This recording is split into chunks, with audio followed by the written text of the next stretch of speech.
오늘 아침 하나님께서 우리에게 주시는 말씀은 창세기 6장 17절로 20절까지의 말씀입니다.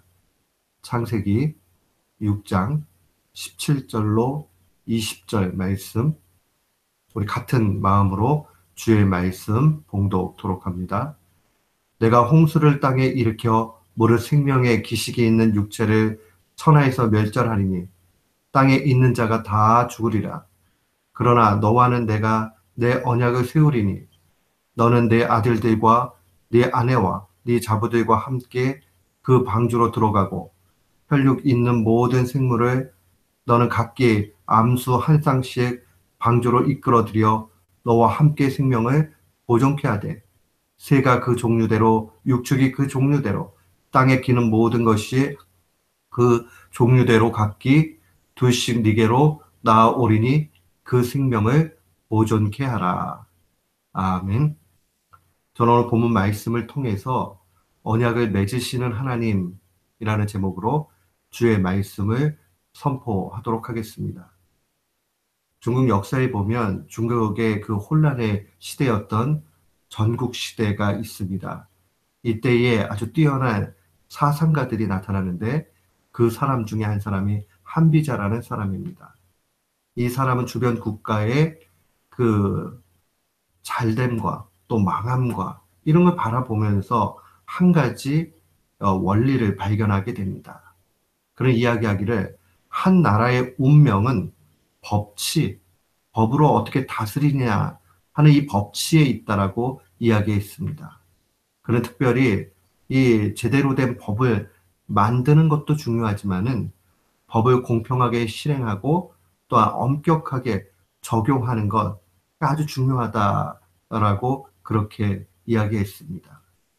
이 법에 대해서는 한비자뿐만이 아니고 또 법가라는 그러한 법을 중시했던 무리들이 이야기를 한 것들을 또 볼 수 있습니다.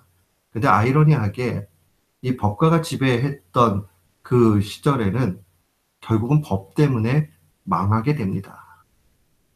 과연 이 법이 필요한데 법을 잘 집행하는 것도 중요한데 왜 이런 일들이 일어나게 됐을까? 저는 하나님의 법과 비교해 볼 때에 세상의 법과 하나님의 법의 차이를 하나 중요한 것을 발견한 것이 있습니다. 성경도 하나님의 다스림, 하나님의 법, 하나님의 이끄심, 그 모든 것이 드러나 있잖아요. 근데 하나님의 법은 다른 세속의 법과 다르게 오직 우리를 위하여 세우시고 집행하신다는 사실을 알게 되었습니다. 살리기 위해서, 우리를 살리기 위해서 하나님이 이 법을 실행하신다 하는 것이 굉장히 중요합니다. 다른 세상의 법은 통치하고 내 권력을 유지하고 또 무언가를 통제하고 하기 위한 법이지만은 하나님의 법은 그러한 법이 아니라 우리를 살리기 위한 법이라는데 완전한 차이가 있습니다. 오늘 본문의 17절에 보면 이 죄가 넘쳐나기 때문에 하나님께서 이제 계획을 세우십니다. 멸절하겠다. 이 심판에 대해서 말씀해 주십니다. 내가 홍수를 땅에 일으켜 무릇 생명의 기식, 호흡이 있는 육체를 천하에서 멸절하겠다. 땅에 있는 자가 다 죽으리라. 아주 무서운 말씀이죠. 심판의 심각성과 또한 심판의 실제를 강조한 말입니다. 여기서 이 멸절한다는 말은요, 샤트라는 말인데 이게 우리말에는 그냥 멸절한다 뭐 이 정도 나와 있는데 원래 문법적으로 보면 굉장히 강조 용법으로 돼 있습니다.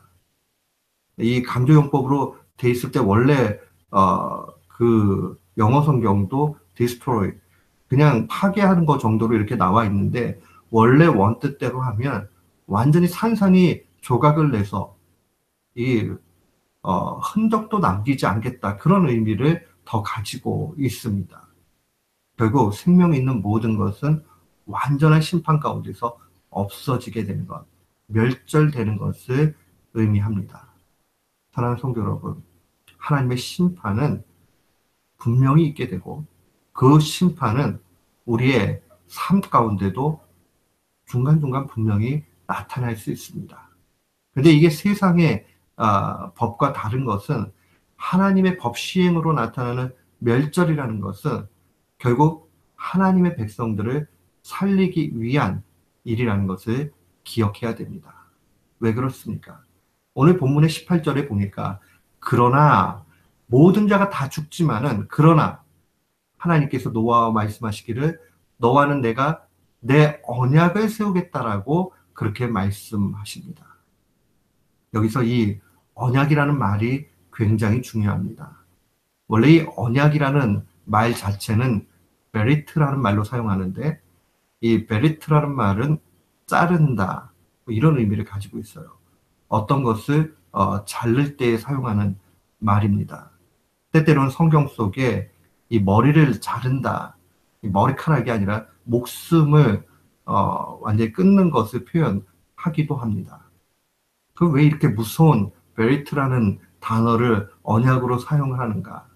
그것은 바로 이 언약이라는 것이 죽음과 명예를 담보로 해서 엄중히 계약을 맺는 것이기 때문에 그러합니다.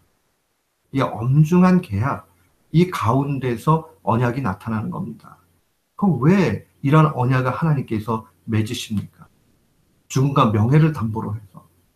그러니까 이 베리트를 어기게 되면 어긴 쪽에서는 반드시 죽임 당하게 돼 있습니다.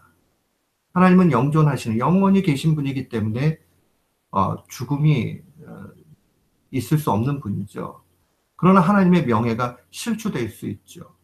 하나님이 왜 아무것도 아닌 인간을 향해서 이러한 언약을 맺으십니까? 오늘 본문의 19절과 20절에 반복적으로 나타나는 말은 너와 함께 생명을 보존케 합니다. 그 생명을 보존케 하라. 결국 살리기 위해서 하나님께서 언약을 맺으셨다는 겁니다. 이 사실을 우리는 놓치지 말아야 됩니다. 결국 하나님께서 그들에게 이 노아의 방주를 만들 것을 분명히 명령하셨습니다. 이 방주는 아주 반듯한 배를 의미합니다. 그러나 이 방주가 최종적으로 나타내는 실체는 예수 그리스도입니다. 우리는 이런 것을 예표라 이렇게 얘기를 하지요. 상징은 그냥 이해를 돕기 위해서 쓰는 말이 상징이라면 예표라는 것은 그 실체가 시간이 지나면 반드시 드러나는 겁니다. 이 노아의 방주가 의미하는 것은 예수 그리스도 안으로 들어갈 때에 구원받는 다는 사실입니다. 우리는 그 사실을 기억해야 됩니다. 정말 하나님께서 우리를 죽이지 않기 위해서 영원한 죽음 가운데 누이지 않게 하기 위해서 하나님께서 우리와 언약을 맺으시고 그 언약을 통해서 예수 그리스도를 보내주십니다. 결국 우리가 하나님의 법이 하나님의 통치가 언약 맺으심이 우리를 향해서 살리기 위한 하나님의 일이라는 것을 분명히 보게 됩니다. 하나님의 법, 하나님의 언약 맺으심을 묵상하며 살아가는 것이 신자의 삶의 바른 모습입니다. 그런데 자칫 잘못하면 하나님과 맺은 이 언약, 하나님의 법이 마치 거추장스러운 삶의 일이 되기 일쑤입니다. 우리는 신앙생활 하면서 그래요. 왜 굳이 이렇게 어렵게 살아야 돼? 그냥 편하게 살면 좀 안 돼? 라는 생각을 합니다. 그런데 잘 기억해야 됩니다. 하나님이 우리에게 그렇게 말씀하시는 데는, 그것을 요구하시는 데는 반드시 의도가 있습니다. 그것은 바로 우리를 살리기 위하심입니다. 우리가 신앙생활 하는 것, 하나님의 말씀으로 사는 것을 불편한 삶의 요소로 만들지 말아야 됩니다. 왜 꼭 예배를 드리러 가야 돼요? 그냥 예배 안 드려도 되지. 꼭 그렇게 신앙생활을 해야 되나?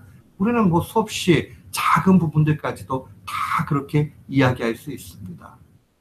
그런데 그렇게 하지 않으면 우리의 영적인 부분이 죽는다는 사실을 기억해야 됩니다. 여호수아서 1장 8절에 강하고 담대한 신앙의 삶에 대해서 증거하기를 이 율법책을 내 입에서 떠나지 말게 하며 주야로 그것을 묵상하여 그 안에 기록된 대로 다 지켜 행하라. 그리하면 네 길이 평탄하게 될 것이요 네가 형통하리라 라고 주님 말씀하십니다. 잘 기억해 보세요. 율법의 책이라는 건 오늘날 하나님의 말씀이라 보면 틀림이 없습니다. 그것을 입에서 떠나지 않게 하고 주야로 그것을 묵상하고 그 안에 기록된 것을 다 지키는 것, 불가능한 것 같고 힘든 것 같고 어려운 거지요. 그러나 거기에 머무르지 말고 이것이 우리가 평탄한 길을 가는 길이고 살 길이라는 것에 먼저 우리의 마음을 두어야 합니다. 하나님 말씀에 인도함 받는 삶이 형통한 삶입니다. 하나님 언약에 충실한 삶이 사는 길입니다. 우리가 하나님의 언약의 말씀 묵상하고 그의 통치를 받으면 어떠한 일이 일어납니까? 그것은 바로 찔림이 나타나게 됩니다. 신앙적인 갈등이 나타나게 됩니다. 찔림의 말씀이 생각나고 그것으로 인하여 우리 내면에서 갈등이 일어나게 될 때 우리는 산 신앙 가운데 있는 겁니다. Living faith라는 말 자체가 이 살아있는 신앙이라는 것이 죽어있는 게 아니라 정말 지금 이 상황에서 역사되는 것을 의미합니다. 사랑하는 성도 여러분, 오늘도 우리가 살아갈 때에 이 말씀을 분명히 기억해야 됩니다. 하나님이 우리를 언약 맺으셨다는 것은 우리를 공경에 빠뜨리거나 죽이거나 힘들게 만들려고, 야, 너 그 하나님 말씀 지키는 거 얼마나 어려운지 알아봐라. 그리고 너 그렇게 하면서 좀 내 뜻대로 노력을 하면서 내 노예같이 좀 지내봐. 하나님 그런 의도가 아닙니다. 그렇게 훈련을 받고 그렇게 사는 곳에서 우리의 인생의 의미를 찾을 수 있고 그 어려움이 있지만은 그 가운데서 하나님께서 주시는 위로와 생명의 길이 되기 때문에 그게 바로 우리가 살 길이기 때문에 그러하다는 것을 기억해야 됩니다. 사랑하는 성도 여러분, 오늘도 우리가 살아갈 때에 말씀에 충실하길 바랍니다. 그리고 말씀이 기억나기를 간절히 바라십시오. 그리고 그 말씀대로 순종하며 따라가십시오. 그게 언약에 충실한 삶이요. 그렇게 살아갈 때에 하나님께서 우리에게 엄청난 하늘의 복락으로 채워 주실 것입니다. 오늘 이 말씀 마음에 간직하고 오늘 하루도 승리하는 귀한 교우들 되시기를 주님의 이름으로 축원합니다. 아멘.